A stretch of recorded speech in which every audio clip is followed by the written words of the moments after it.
Welcome to the video of total quality management.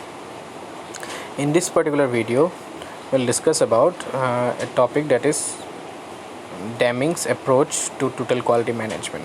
Deming is a quality guru that we have already heard his name in our earlier lecture. One of the TQM total quality management gurus who have laid the foundation of total quality management. Okay.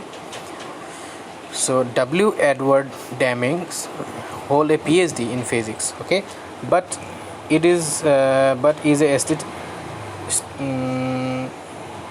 he hold a PhD in physics, he is statistician by experience. Okay, he is also an educator, lecturer, author, and an internationally renowned consultant. Okay, best known for his leading Japanese business on the course that has made them leader in quality and productivity throughout the world. His contributions are like Deming's 14 point, Deming's triangle, Deming's theory of variance, and Deming's wheel. Out of those contributions, we'll discuss the Deming's 14 points. Okay, you can see here I have mentioned the 14 points of Deming's. Okay, we'll discuss them one by one. Point number one, create consistency of purpose towards improvement of the product and service so as to become competitive and stay in the business and provide jobs. Point number two, adopt the new philosophy. That means we are in a new economic age. We no longer need live with the commonly accepted levels of delay, mistake, defect, materials, and defective workmanship. Point number three, cease dependence on the mass inspection, require instead statistical evidence that quality is built in. Point number four, improve the quality of incoming material. End the practice of awarding business on the basis of price alone. Instead, depend on meaningful measures of quality along with the price. Point number five, find the problem. Constantly, we have to improve the system of production and service. There should be continual reduction of waste, continual improvement of quality in every activity so as to yield a continual rise in the productivity and decrease in cost. Point number six, institute modern methods of training and education for all.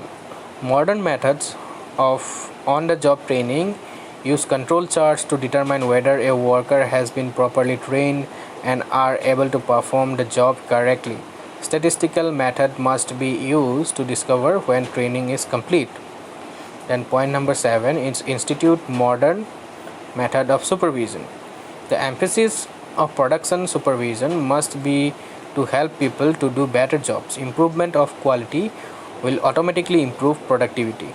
Management must prepare to take immediate action on response from supervisor concerning problems such as inherited defects, lack of maintenance of machines, poor tools, or fuzzy operational definitions. Okay. Point number 8. Fear is a barrier to improvement. So drive out the fear by encouraging effective two-way communication and other mechanisms that will enable everybody to be the part of the change and to belong to it. Okay, fear can often be found at all levels in the organization. Fear of change, fear of the fact that it may be necessary to learn a better way of working, and fear that their position might be frequently affect middle and higher management. Okay, whilst on the shop floor, workers can also fear the effect of change on their jobs. Then point number 9, break down barriers between department and staff areas. People in different areas such as research, design, sales, administration, and production must work in team to tackle the problem that may be encountered with product or services. Point number 10, eliminate the use of slogan, posters, and exhortation for the workforce, demanding zero defect and new level new levels of productivity without providing methods. Okay, such exhortations only create adversarial relationships. Okay, it does not bring about any positive changes. Point number 11, eliminate work standards that prescribe numerical quotas for the workforce and numerical goals for the people in management. Substitute aids and helpful leadership. Point number 12, remove the barriers that robs hourly workers and the people in management of their right to pride of workmanship. This implies abolition of annual merit rating, appraisal of performance, and of the management by objectives. Point number 13, institute a vigorous program of education and encourage self-improvement for everyone. What an organization needs is not just good people, it needs people that are improving with education. Then point number 14, that is top management permanent commitment to ever improving quality and productivity must be clearly defined, and a management structure created that will continuously take action to follow preceding 13 points. Okay,